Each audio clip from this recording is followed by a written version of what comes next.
गांव की कच्ची पगडंडी पर धूल उड़ रही थी।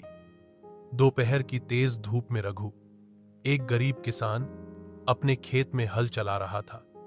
उसकी पीठ पसीने से भीगी हुई थी, हाथों में छाले थे, लेकिन चेहरे पर उम्मीद की एक चमक थी। रघु के पास खेत भी बस छोटा सा था। साल दर साल वह मेहनत करता, लेकिन कभी बारिश कम हो जाती, कभी फसल कीड़े खा जाते।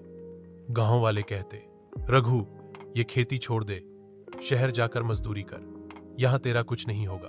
रघु मुस्कुराकर कहता, जमीन मां जैसी होती है, मां को छोड़कर कहां जाऊं। इस साल हालात और कठिन थे। बीज खरीदने के लिए उसके पास पैसे नहीं थे। उसने अपनी पत्नी के गहने गिरवी रख दिए। पत्नी ने आंसू छुपाए, लेकिन मन ही मन पति की हिम्मत पर गर्व हुआ। बारिश का मौसम आया, लेकिन शुरू में पानी कम बरसा। गांव के लोग निराश हो गए, मगर रघु ने हार नहीं मानी।